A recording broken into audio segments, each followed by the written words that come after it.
প্ৰথম উপাখ্যান মিত্ৰকেশী। মৰমৰ মইনাহঁত, তোমালোকক আগতে কৈছো যে ৰজাৰ সেই সিংহাসন ৩২টা পুতলাই চাৰিওফালৰ পৰা ঘেৰি আছে। তাত খোজ দিবলৈ হলে নিশ্চয় কোনোবাটো পুতলা স্পৰ্শ কৰিবই লাগিব।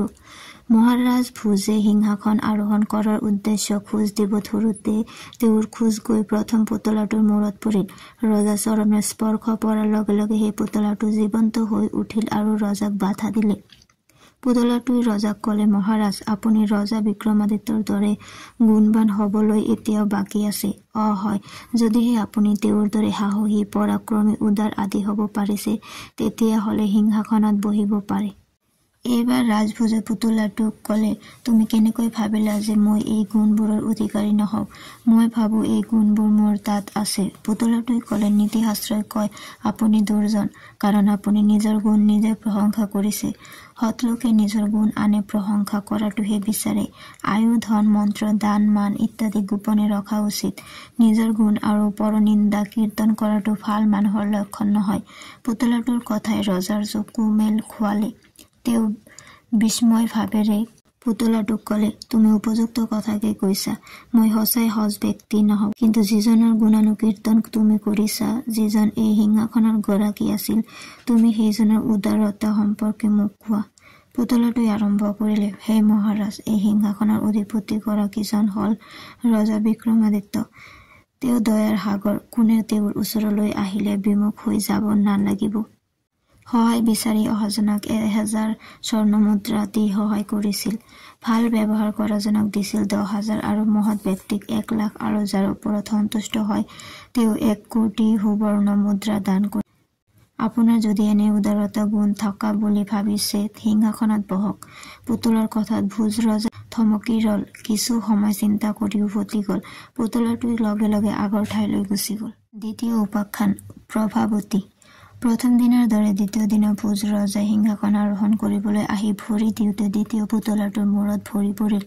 সেইবাৰো দ্বিতীয় পুতলাটো জীৱন্ত হৈ উঠিল আৰু ৰজাক কলে, হে মহাৰাজ, সিংহাসন আপোনাৰ সম্পত্তি নহয় যে ইচ্ছা কৰিলে বহিব পাৰিব। মই জনাত এইখনৰ গৰাকী মহাৰাজ বিক্ৰমাদিত্য পৰম ধৈৰ্যশালী আছিল। যদি আপোনাৰো তেনে ধৈৰ্য আছে, সিংহাসনত বহক। ভোজ ৰজাই পুতলাটোক কলে, ৰজা বিক্ৰমাদিত্যৰ ধৈৰ্যগুণ সম্পৰ্কে তোমাৰ মুখত শুনিব বিচাৰিছো। ভোজ ৰজাৰ আগ্ৰহত পুতলাই ৰজা বিক্ৰমাদিত্যৰ ধৈৰ্যৰ বিষয়ে কবলৈ আৰম্ভ কৰিলে। হে মহাৰাজ, চিত্ৰকূট নামৰ পাহাৰৰ নামনিত এখন তপোবন আছে। উক্ত তপোবনত এখন দেৱালয় আছে। সেই পাহাৰৰ পৰা এটা নিৰ্মল জলধাৰা নামি আহিছে। সেই জলধাৰা স্নান কৰিলে পাপ শগুন হয়। যি তাত স্নান কৰে তেওঁ পুণ্যৱান। সেই স্থানতে এজন ব্ৰাহ্মণ থাকে। তেওঁ বছৰ বছৰ ধৰি তাত হোম কুণ্ড সাজি আহুতি দি আহিছে। সেই কাৰ্য কিমান বছৰ হল কোনেও নাজানে। হোমকুণ্ডৰ পৰা ওলোৱা ছাইৰ উখটি ঢিপ হৈ গৈছে। এই ধৰণৰ আচৰিত কাৰ্য মই আজিলৈ কতো দেখা নাই। ৰজা বিক্ৰমাদিত্যৰ মনত কৌতূহল উপজাত তেওঁ সেই ঠাইলৈ গল। সেই আচৰিত ঠাইডোখৰ পোৱাৰ পিছত ৰজা আনন্দত অধীৰ হৈ পৰে। তেওঁৰ মুখৰ পৰা ওলাই গৈছিল যে উক্ত স্থানতে দেৱীৰ আগমন ঘটে। এনে স্থান দৰ্শন মানে পুণ্য অৰ্জন। তেওঁ দেৱী ভাগৱতীক আৰাধনা কৰিবৰ মনেৰে পাহাৰৰ পৰা নামি অহা জলস্ৰোতত স্নান কৰি ব্ৰাহ্মণজনৰ ওচৰলৈ গল। তাত তেওঁ ব্ৰাহ্মণজনক সুধিলে, হে পূজ্যবৰ, আপুনি ইয়াত কিমান বছৰ ধৰি যজ্ঞ কৰি আছে? ব্ৰাহ্মণজনে উত্তৰত কলে, হে মহাৰাজ, যি সময়ত সপ্তৰ্ষি মণ্ডল ৰেৱতী নক্ষত্ৰত আছিল, সেই সময়ৰ পৰা মই যজ্ঞ কৰিছো। এতিয়া সপ্তৰ্ষি মণ্ডল অশ্বিনী নক্ষত্ৰত অৱস্থিত। এই কাৰ্ষত মোৰ 100 বছৰ পূৰ্ণ হৈ গৈছে, কিন্তু এতিয়াও মই দেৱী সন্তুষ্ট কৰিব পৰা নাই। ৰজা বিক্ৰমাদিত্যই এই বিস্ময়কৰ কথা শুনি দেৱীক স্মৰণ কৰি সেই হোমকুণ্ডত আহুতি দিলে। কিন্তু দেৱী তেতিয়াও প্ৰসন্ন নহল। অৱশেষত বিক্ৰমাদিত্যই কলে, হে আই ভাগৱতী, আজি মই মোৰ শিৰ তোমাৰ ওচৰত নিবেদন কৰিব ওলাইছো। এইবুলি তেওঁ যেতিয়া নিজৰ ডিঙিত খড়গ বহুৱাবলৈ উদ্যত হল, সেই মুহূৰ্ততে দেৱীৰ আগমন ঘটিল আৰু তেওঁ বিক্ৰমাদিত্যৰ হাতত ধৰি কলে, মই তোমাৰ ভক্তিত প্ৰসন্ন হৈছো। তোমাক কি বৰ লাগে কোৱা। ৰজা বিক্ৰমাদিত্যই কপ জোৰে কলে, হে দেৱী, এই ব্ৰাহ্মণ গৰাকীয়ে বহু বছৰ ধৰি তোমাৰ সেৱাত ব্ৰতী, অথচ তুমি তেওঁৰ প্ৰতি প্ৰসন্ন নহলা। মই এনে কি কৰিলো যে তুমি শীঘ্ৰে প্ৰসন্ন হলা? দেৱীয়ে কলে, এই ব্ৰাহ্মণৰ কৰ্মত কোনো একাগ্ৰতা নাই, যাৰ বাবে 100 বছৰ যজ্ঞ কৰি ফল পোৱা নাই। আশ্ৰত আছে আঙুলিৰ আগেৰে কৰা জপ নিৰৰ্থক মন্ত্ৰ তীৰ্থ দেৱতা দৈৱ গুৰু ঔষধ এই সকলোৰে ওপৰত যাৰ যেনে কামনা তেনেদৰে সিদ্ধি হয় চোৱা কাঠ মাটি শিলৰ পুতলাত দেৱ দেৱী বিচাৰি নাপায় বিচাৰিলে পোৱা যায় নিজৰ মনৰ মাজত ৰজা বিক্ৰমাদিত্যই ক'লে হে আইত যদি আপুনি মোৰ ওপৰত সঁচাকৈ প্ৰসন্ন হৈছে তেতিয়াহ'লে এই ব্ৰাহ্মণৰ মনোবাজ্ঞা পূৰ্ণ কৰা দেৱীয়ে নানা ভাষাৰে ৰজা বিক্ৰমাদিত্যক প্ৰশংসা কৰি ব্ৰাহ্মণৰ মনোবাজ্ঞা পূৰণ কৰিলে এইদৰে ব্ৰাহ্মণৰ মহৎ উপকাৰ সাধন কৰি ৰজাই নিজ ৰাজ্য অভিমুখে গতি কৰে এইখিনি কোৱাৰ পিছত দ্বিতীয় পুতলাগৰাকীয়ে ক'লে তুমি যদি ৰজা বিক্ৰমাদিত্যৰ দৰে গুণৰ অধিকাৰী হ'ব পাৰিছা সিংহাসনত বহা ৰজাৰ মুখত উত্তৰ হেৰাল আৰু অহাবাটে উভতিল তৃতীয় উপাখ্যান সুপ্ৰভা তৃতীয় দিনাও একেই ঘটনা ঘটিল ৰজাই যেতিয়া সিংহাসনত বহিবলৈ ভৰিখন আগবঢ়ালে তেতিয়া ভৰিখন তৃতীয় গৰাকী পুতলাৰ মূৰত পৰিল পুতলাগৰাকীৰ নাম আছিল সুপ্ৰভা জীৱন্ত হল আৰু ৰজাৰ কাৰ্যত বাধা দি ক'লে হে মহাৰাজ আপুনি এতিয়াও ৰজা বিক্ৰমাদিত্যৰ গুণ লাভ কৰিবলৈ সক্ষম হোৱা নাই ৰজা বিক্ৰমাদিত্যৰ মনত আপোন পৰ ভাৱ নাছিল তেওঁৰ দৃষ্টিত সকলো সমান আপুনি যদি তেনে গুণৰ অধিপতি হোৱা যেন ভাবিছে তেতিয়াহ'লে সিংহাসন আৰোহণ কৰক ভোজ ৰজাই পুতলাটোক কথাষাৰ খুলি ক'বলৈ কোৱাত পুতলাটো এইদৰে বৰ্ণনা কৰিলে শুনা ৰাজন ধৈৰ্য সাহস দান উদ্যমত বিক্ৰমাদিত্য সমকক্ষ কোনো নাছিল যাৰ মনত আপোন পৰ ভাৱ নাথাকে তেওঁই ব্ৰহ্মাণ্ড শাসনৰ যোগ্য দেৱতাসকলেও সেই কাৰণতে বিক্ৰমাদিত্যৰ প্ৰতি আছিল সহানুভূতিশীল ৰজাৰ মনত এদিন ভাৱ হল জলাশয়ৰ যি পানীৰ ভাণ্ডাৰ সেয়া ৰাইজৰ বাবে ঠিক একেদৰে উপাৰ্জিত অৰ্থ লোকৰ হিতৰ বাবে খৰচ নকৰা ধন মূল্যহীন কাগজৰ দৰে কাৰণ মানৱ জীৱন খন্তেকীয়া এই ধৰণৰ চিন্তা চৰ্চা কৰি ৰজাই এটা যজ্ঞ কৰাৰ কথা ভাবি সকলো প্ৰস্তুতি সম্পূৰ্ণ কৰি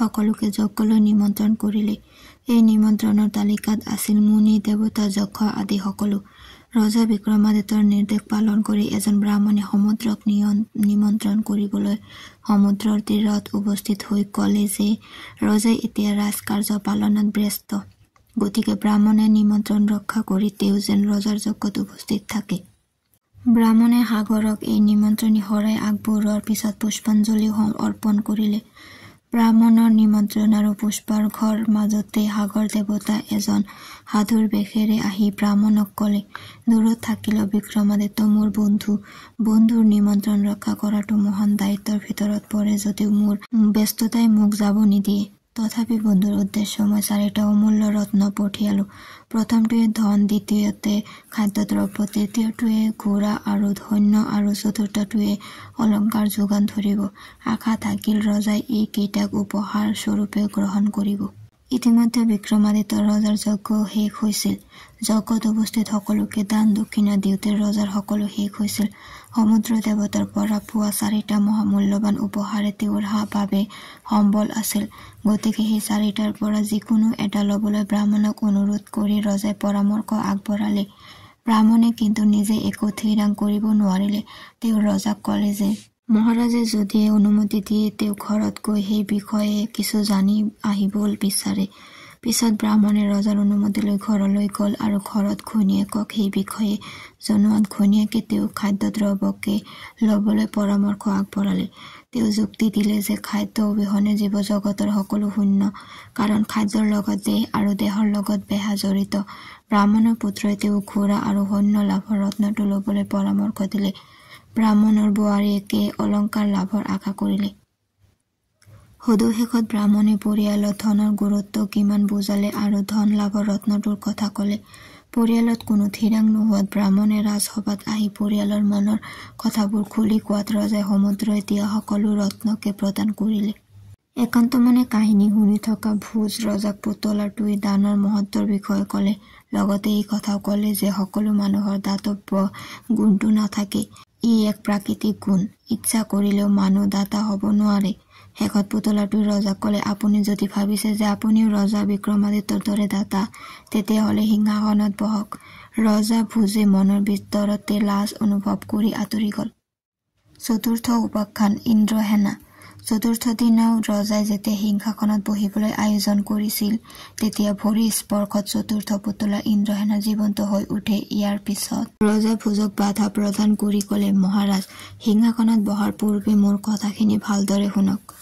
ৰজা ভোজে অনুমতি প্ৰদান কৰা পুতলাটোকে ক'বলৈ ধৰিলে, সকলো বিদ্যাতে পাৰদৰ্শী গুণী জ্ঞানী অথচ নিসন্তান ব্ৰাহ্মণে এজন উজ্জয়িনী নগৰৰ বাসিন্দা আছিল। মনৰ দুখ আৰু অপৰিসীম বেদনা বুকুত বান্ধি লৈ তেওঁ বহুকেইটা বছৰ অতিক্ৰম কৰাৰ অন্তত এদিন নিশা ব্ৰাহ্মণে সপোনত স্বয়ং শিৱক সাক্ষাৎ কৰিছিল। শিৱে তেওঁক সন্তান লাভৰ বাবে প্ৰদোষ ব্ৰত পালনৰ নিৰ্দেশ দিছিল। নিশাৰ সপোনৰ কথা কেইগৰাকীমান ব্ৰাহ্মণৰ ওচৰত ব্যক্ত কৰাত ব্ৰাহ্মণ কেইজনেও তাৰেই পৰামৰ্শ দিছিল। পিছত ব্ৰাহ্মণজনে আঘোণ মাহৰ শুক্লা ত্ৰয়োদশী তিথিৰ শনিবাৰে উক্ত ব্ৰত অনুষ্ঠিত কৰিলে। ব্ৰাহ্মণৰ ব্ৰতত শিৱ সন্তুষ্ট হৈ তেওঁক পুত্ৰ লাভৰ বৰ দিলে। পিছত ব্ৰাহ্মণে পুত্ৰ লাভ কৰি পুত্ৰৰ নাম ৰাখিলে দেৱদত্ত। যথাসময়ত ব্ৰাহ্মণ পুত্ৰই সকলো শাস্ত্ৰত বিদগ্ধ হৈ উঠিল। 16 বছৰ বয়সত ব্ৰাহ্মণে পুত্ৰক বিয়া পাতি দি নিজে স্ত্ৰীক লৈ তীৰ্থলৈ যাত্ৰা কৰিলে। যাত্ৰাৰ সময়ত তেওঁ পুত্ৰ দেৱদত্তক কৈ গ'ল, বোপাই, মানৱ ধৰ্ম পালন কৰি ঈশ্বৰৰ প্ৰতি শ্ৰদ্ধাশীল হবা, অসতৰ পৰা দূৰত থাকিবা আৰু স্ত্ৰীক গোপন কথা নকবা, তেতিয়াহে শান্তি লাভ কৰিবা। ব্ৰাহ্মণ পুত্ৰই পিতৃ আজ্ঞা পালন কৰি সুখ শান্তিৰে দিন অতিবাহিত কৰিছিল। এদিন তেওঁ হোমৰ খৰি আনিবলৈ গৈ মহাৰাজ বিক্ৰমাদিত্যৰ মুখামুখি হ'ল। সেই সময়ত ৰজাই অৰণ্যৰ মাজত দিশাদিশ হেৰুৱাই মহা সমস্যাত পৰিছিল। ৰজাক দেৱদত্তক পথৰ সন্ধান দি নগৰলৈ লৈ গৈছিল। দেৱদত্তৰ কামত আনন্দিত হৈ ৰজাই তেওঁক এটা মৰ্যাদাপূৰ্ণ পদ যাচিলে। ইয়াত পিছত আৰু ভালেমান দিন পাৰ হ'ল যদিও ৰজাই মাজে মাজে মনতে কয়, কেনেকৈ যে মই দেৱদত্তৰ ঋণ শোধ কৰিম, ইয়াৰ বাবে তেওঁ অনুতাপো কৰে। ৰজাৰ মনৰ ভাৱবোৰ সঁচা নে মিছা জানিবলৈ এদিন ৰাজপুত্ৰক নিজৰ ঘৰত ৰাখি তেওঁৰ দেহত থকা অলংকাৰবোৰ সোণাৰীৰ ওচৰত বিক্ৰী কৰিবলৈ এগৰাকী ভৃত্যক পঠালে। দেৱদত্তই পঠোৱা ভৃত্যজনক এজন ৰাজকৰ্মচাৰীয়ে হাতে লোটে ধৰা পেলাই ধৰি বান্ধি আনি ৰজাৰ ওচৰত হাজিৰ কৰালে। ৰজাই ভৃত্যজনক সুধিলে, এই অলংকাৰবোৰ তই ক'ত পালি? ভৃত্যজনে ক'লে, মই দেৱদত্তৰ ভৃত্য, তেওঁ মোক এইবোৰ বিক্ৰী কৰিবলৈ দিছে। ৰজাই দেৱদত্তক সুধিলে, এই অলংকাৰবোৰ আপোনাৰ হাতত কেনেকৈ পৰিল? দেৱদত্তই ক'লে, কোনেও দিয়া নাই, মই টকাৰ লোভত ৰাজকুমাৰক বধ কৰি সমস্ত অলংকাৰ লুট কৰিছো আৰু ভৃত্যজনক বিক্ৰী কৰিবলৈ দিছো। এতিয়া আপোনাৰ যি ইচ্ছা তাকে কৰিব পাৰে। পৰিষদবৰ্গই দেৱদত্তক ধিক্কাৰ দিলে। পিছত তেওঁলোকৰ মাজৰ দুজন মানে ক'লে, মহাৰাজ, এওঁ শিশু হত্যাকাৰী হোৱাৰ লগতে সোণৰ অলংকাৰ চুৰি কাৰ্যৰ লগতো জড়িত, গতিকে এওঁৰ মঙহ দুখৰকৈ কাটি শগুন কাউৰীক বিলাই দিব লাগে। পৰিষদবৰ্গৰ মন্তব্য শুনি ৰজাই ক'লে, এওঁ মোৰ আশ্ৰয়ত আছে। এদিন মোক বনত পথ দেখুৱাই মহা উপকাৰ কৰিছে। আশ্ৰিতৰ দুখ গুণ চিন্তা কৰা সৎ ব্যক্তিৰ কৰ্তব্য। যি উপকাৰীৰ প্ৰতি সৎ ব্যৱহাৰ কৰাৰ উপৰি অপকাৰীৰ প্ৰতিও সাধু ব্যৱহাৰ কৰে, তেওঁহে প্ৰকৃততে সাধু। এই বুলি কৈ দেৱদত্তক নিৰ্ভয় প্ৰদান কৰিলে আৰু পূৰ্বৰ উপকাৰবোৰ স্মৰণ কৰি তেওঁক ধন আৰু বস্ত্ৰ দি এৰি দিলে।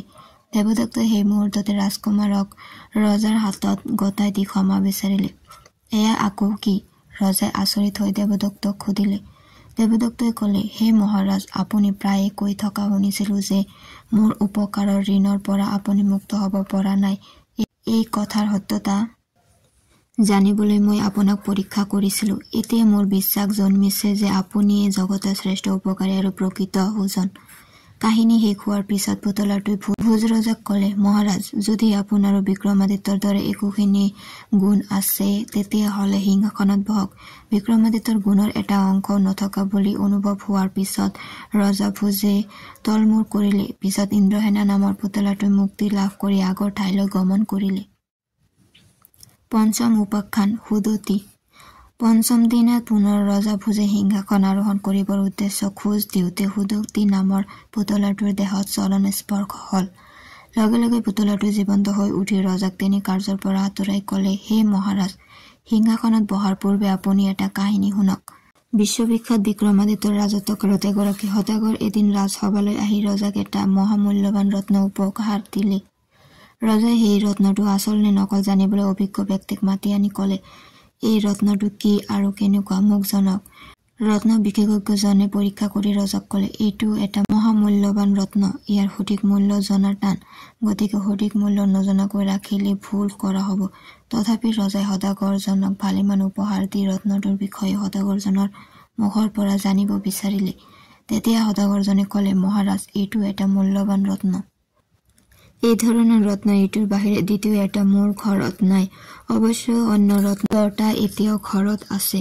যদি বিচাৰে সঠিক মূল্য দি কিনিব পাৰে। ৰজাৰ আদেশ পোৱাৰ পিছত সেই ৰত্নকেইটাৰো পৰীক্ষা হ'ল। ৰত্ন বিশেষজ্ঞজনে মূল্য সম্পৰ্কে ক'লে যে এই ৰত্নৰ মূল্য 6 কোটি সোণৰ মুদ্ৰা হ'ব। ৰজাই সেই পৰিমাণৰ মুদ্ৰা দি এজন বিশ্বাসী বৃদ্ধক সদাগৰৰ ওচৰলৈ পঠিয়াই দিলে। পঠাবৰ সময়ত ৰজাই ক'লে যে 8 দিনৰ ভিতৰত ৰত্নসমূহ ঘূৰি আহিব পাৰিলে পুৰস্কৃত কৰা হ'ব। ৰজাৰ সেই বৃদ্ধজনে ক'লে, 8 দিনৰ ভিতৰতে মই ঘূৰি আহিব নোৱাৰিলে মোক উপযুক্ত শাস্তি দিব। ইয়াৰ পিছত ব্যক্তিজনে সদাগৰৰ সৈতে ৰাওনা হ'ল। ব্যক্তিজনে সদাগৰৰ পৰা 10টা ৰত্ন লৈ উভতাৰ পথত ধাৰাসাৰ বৰষুণ হৈ নদ-নদীবোৰ উপচি পৰিল আৰু ৰজাৰ মানুহজন বিপদত পৰি এজন নাৱৰীয়াক নৈখন পাৰ কৰি দিবলৈ ক'লে। নাৱৰীয়াই ক'লে, এয়া অসম্ভৱ, কাৰণ পূৰ্ণ নদীৰ সোঁত ৰজাৰ আদৰ, বণিকৰ স্নেহ, নাৰীৰ চৰিত্ৰ বিশ্বাসত ল'ব নালাগে। ব্যক্তিজনে ক'লে, তোমাৰ কথা যুক্তি আছে যদিও এতিয়া মোৰ যুক্তি শুনাৰ সময় নহয়, কাৰণ মই এটা গুৰু দায়িত্ব লৈ ইয়াত আহিছো। তেতিয়া নাৱৰীয়াজনে সেই গুৰু দায়িত্বনো কি জানিব বিচাৰিলে। ব্যক্তিজনে ক'লে, মোৰ হাতত 10টা মূল্যৱান ৰত্ন আছে। এইকেইটা সঠিক সময়ত ৰজাক দিব নোৱাৰিলে ৰজাই মোক মৃত্যুদণ্ড দিব। নাৱৰীয়াজনৰ লোভ জন্মিল। সি ক'লে, মই তোমাক নৈখন পাৰ কৰাই দিম, কিন্তু বিনিময়ত তুমি 10টা ৰত্নৰ 5টা মোক দিব লাগিব। পিছত উপায়হীন ব্যক্তিজনে 5টা ৰত্ন নাৱৰীয়াক দিয়াত সি নৈখন পাৰ কৰি দিলে। যথা সময়ত ব্যক্তিজনে ৰজাক ৰত্ন 5টা হাতত তুলি দিলে। মাত্ৰ 5টা ৰত্ন দেখি ৰজাই বাকী 5টা ক'ত জানিব বিচাৰিলে। মানুহজনে প্ৰকৃত কথাখিনি বিৱৰি ক'লে। ৰজাই মানুহজনৰ বিশ্বাসযোগ্যতা দেখি আচৰিত মানিলে আৰু গোটেই 5টা ৰত্ন তেওঁকে উপহাৰ স্বৰূপে দি দিলে। কাহিনীৰ অন্তত পুতলাটোৱে ৰজাক ক'লে, এনে উদাৰতা গুণ আপুনি যদি নিজৰ থকা বুলি ভাবে তেতিয়াহ'লে সিংহাসনত বহক। ৰজা বুজি মৌন হৈ সেই স্থান ত্যাগ কৰিলে।